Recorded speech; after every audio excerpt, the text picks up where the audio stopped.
Hey, it's Chris from Military Aviation History, and you have most likely heard about Germany announcing that it will drastically increase its military spending, and as well as that, they have also recently announced that they will be purchasing F-35.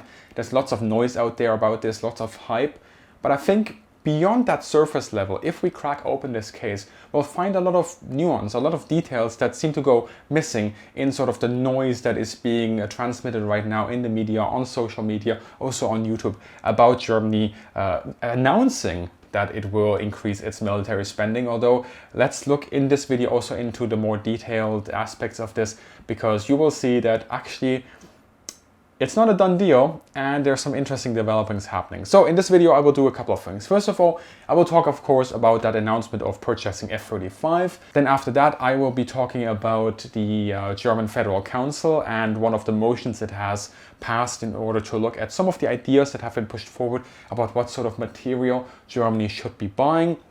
And once we've done that, we will look at what I've considered the most important part of this video. That is the actual political process, as well as the spending goals and what is happening there with the special fund that was announced. Of course, the famous 100 billion euros that were said to be given to the Bundeswehr. So I recommend, as always, to watch the whole video. But if you're interested sort of in only specific chapters of this, of course, there are chapter markings as well, as always, and my sources, once again, as always, are in the description as well. So let's then talk about that announcement for F-35. This happened on the 14th of March 2022, when German Defense Minister Christine Lambrecht, together with the Inspector der Luftwaffe Ingo Gerhards, announced that Germany would buy the F-35 and that the Eurofighter would be chosen as an electronic warfare platform.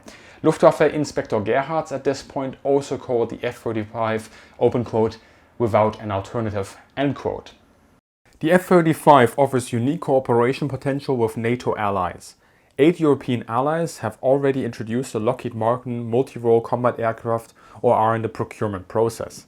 With the further development of the Eurofighter for electronic warfare, important key technologies remain in Germany and in Europe. In addition, Germany is thus securing a strong role in the future FCAS combat aircraft system, which is being developed jointly with France. Of course, most people suspected that this was going to happen after Chancellor Scholz announced that massive spending increase for the Bundeswehr. Watch this video for more information on that.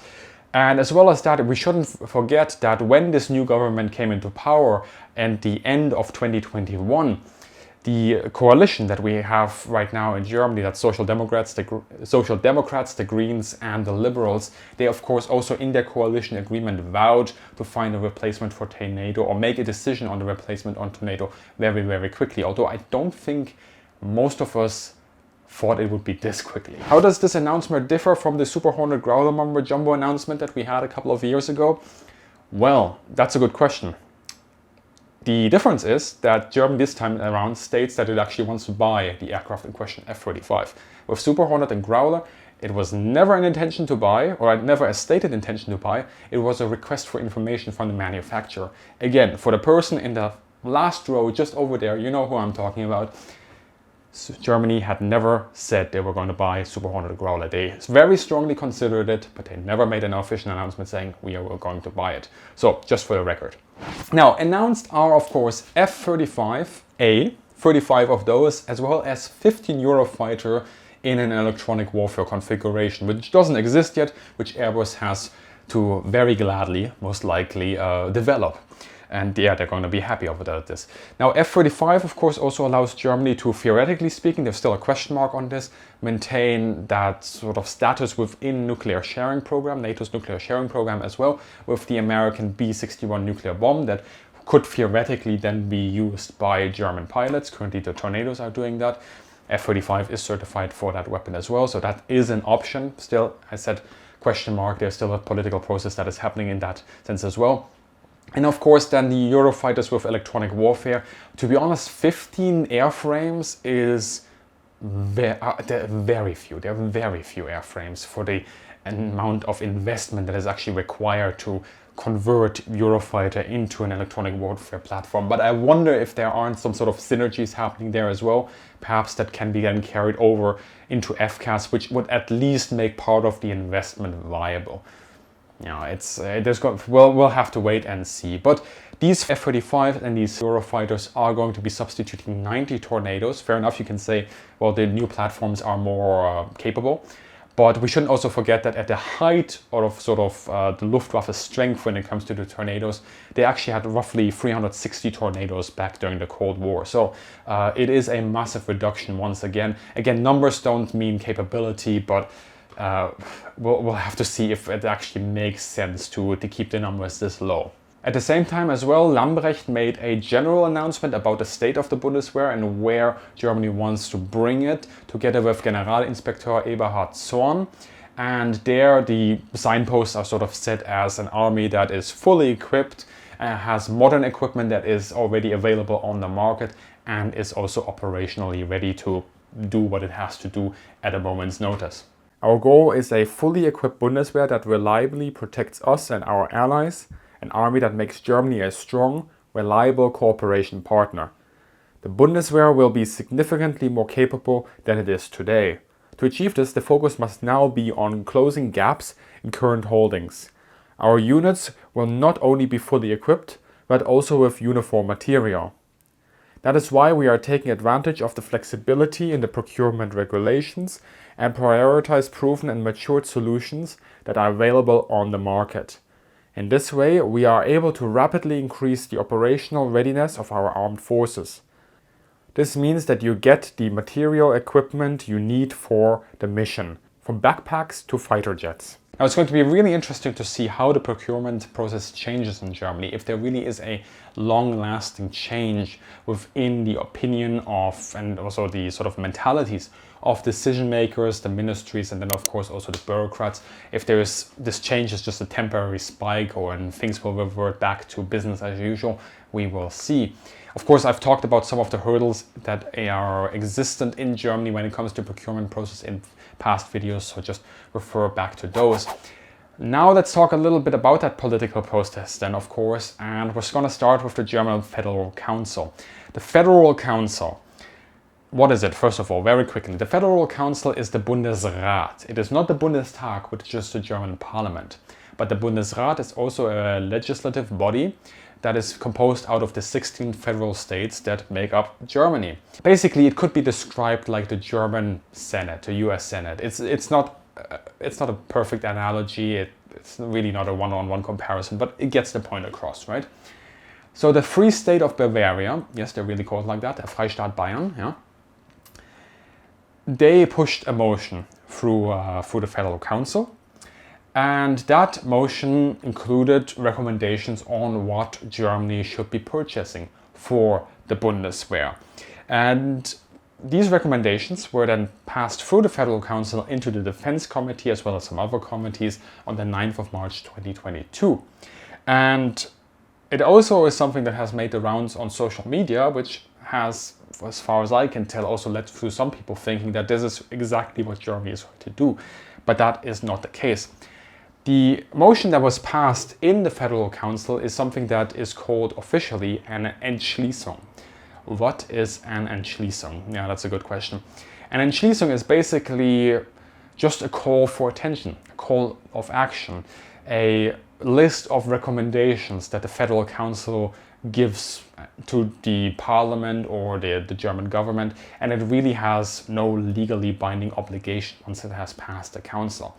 Now, the council does have some other powers as well. For example, it can propose new laws. Those are Gesetzesinitiativen, but this was not one of those. It was simply an Entschließung. That means that nothing has been decided just yet. It's just one of those cogs that is in motion, and in the end it might be completely irrelevant. We will have to wait and see. So instead of jumping through every single detail within this list, I'm just going to link it down in the description below. You can have a look yourself. Just run it through a translator. It'll get the job done, and you get sort of an idea of some of the things that are being proposed. And I have to say, right now, it really reads like a shopping list that is especially beneficial to the Bavarian economy, which is no surprise, of course. But yeah, it'll give you a sort of an idea of what might happen, of some of the options that are being discussed. But really don't take the list as any more than that. And it also serves to remind yourself that a lot of these things that are being proposed there, so from the choppers over to air defense, drones, FCAS, F-35, well, that's sort of ticked off right now. Well, a lot of those things have a long and substantial debate in Germany that has just dragged on for years and years and years. And some of these things have also resulted in really legal disputes. We really have to understand sort of the mechanisms that are involved there in the politics in order to understand what this list actually means. And right now, this list doesn't mean much. So if you see it posted online, don't take it as the official German shopping list. But of course, at this point, the question is, what is your opinion about all of this? Because while I will now be starting to talk about the 100 billion euro announcement as well, a couple of weeks have passed now, and there was a lot of sensation, a lot of movement in the beginning of this process when Scholz made that announcement, and people were jumping on YouTube and saying all sorts of good things about Germany. Where do you stand right now? Are you just wait and see? Do you think things are moving too slowly? What do you think is going to be the end result in Germany? Is there really going to be a substantial shift, yes or no? Too early to tell, probably. You let me know in the comment section below. I look forward to all your comments. And of course, if you do enjoy this content, feel free to support it via Patreon or channel memberships. You will also be getting some perks like sneak peeks, early access, as well as that we have a Discord server with bi-monthly meetings where we chat with fellow supporters of the channel. It's always good fun. We talk about aviation stuff, real life stuff, and yeah, it's just a good community to hang out with. Now, elephant in the room, $100 billion. No, not dollars, euros for the Bundeswehr. When this was announced, of course it was a massive announcement, but massive announcements also result in massive expectations, both internally and externally. You have the 100 billion, you have the plus 2% GDP on defense spending, you have the FCAS announcement, you have the F-35 announcement, well, that's sort of been ticked off now, drones, the EU battle group as well. And then you also have some credible actions, for example, by some of the German ministers. So you have the Federal Minister for, what's the translation, official translation? The Federal Minister for Economic Affairs and Climate Action. Yeah, it sounds very different in German. Robert Habeck, he flew out to Qatar recently to try to negotiate a deal with Qatar in order to get Germany being less reliant on Russian energy imports. But on the other hand, announcements are one thing, actions are something completely different, right? We all know this, and instead of just hyping up every single thing that comes out of Germany, I thought I'd just use the remainder of this video and talk about the real domestic situation, so we can put all those announcements into context and see what happens. And I'm specifically going to home in now on those 100 billion euros. Scholz's announcement, we saw massive surface level movement in Germany, like I said, and that has also rippled down into the bureaucracy. In fact, we are seeing indications that within the bureaucracy, a lot of people that have been putting the brakes on very important or less important even changes that would have been required for the Bundeswehr are actually the ones that are pushing forward with new ideas. But at the same time, we're starting to see a battle of narratives, a battle of priorities, political clashes happening in the parliament, quite openly, in fact, about the spending.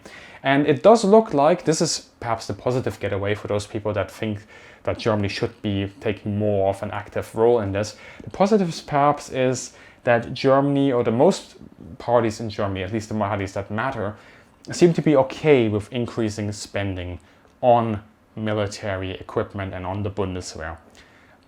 But they have a wide difference in opinions about how this money should exactly be spent. Over the past couple of weeks, there has been a lot of, especially in the sort of the German foreign policy, security policy sphere of expert, quite some debate about what do these 100 billion actually mean. At one point, it was sort of proposed as this special fund that was put on top of the normal defense spending, and that would be used only on re-establishing that baseline that the Bundeswehr requires. And then another interpretation was that this would be a special fund, once again, that stands not on top, but to the side of the defense spending that is already organically happening every year.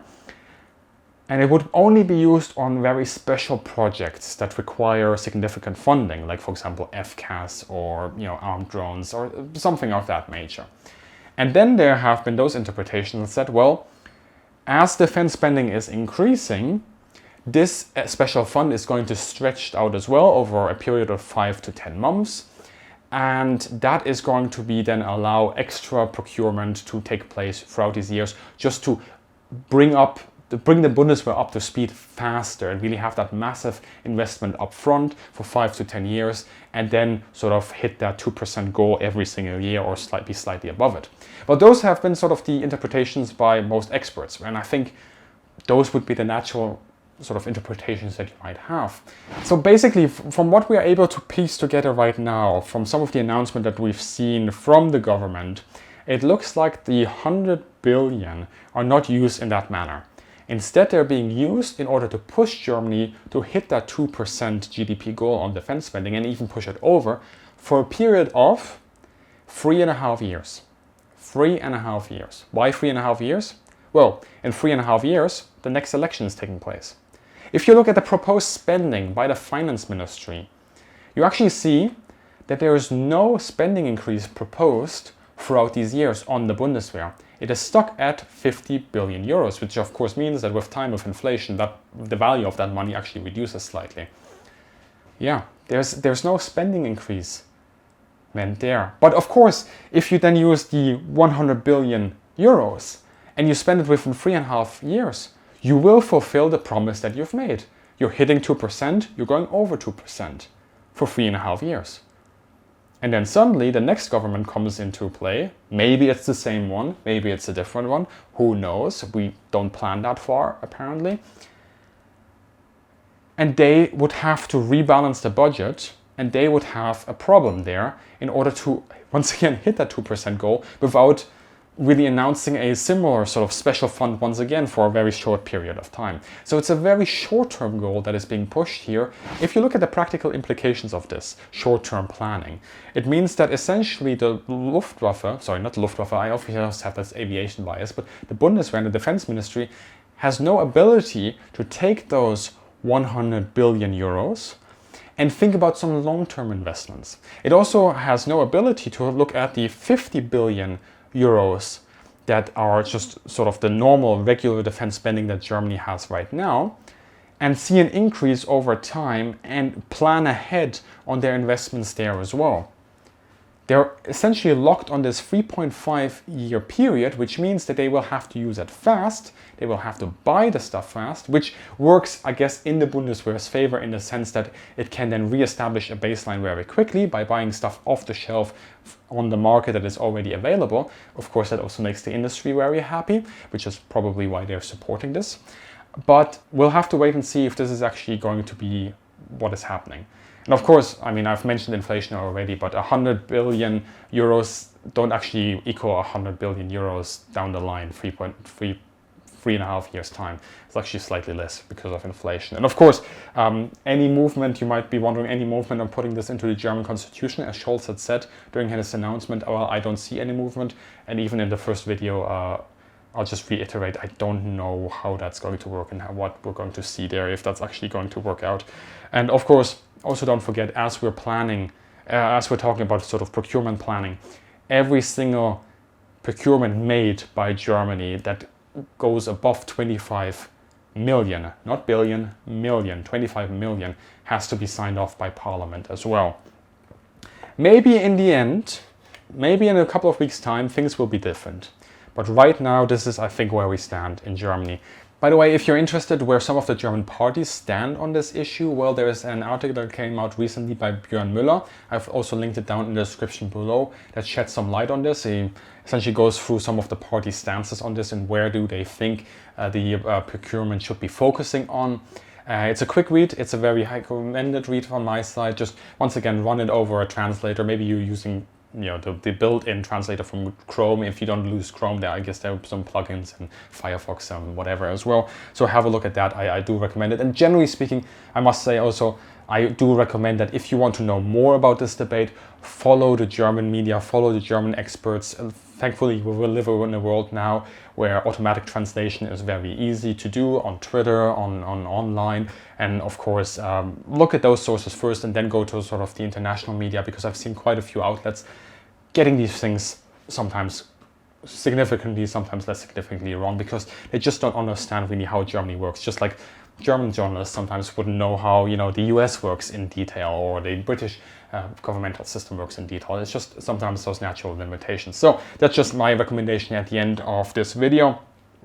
I hope that you took away something from here. Of course, let me know your opinions down down in the comment section below of this video, and upcoming content. Let me see what I have planned. Oh yeah, we're going to have a fascinating expert interview coming up in the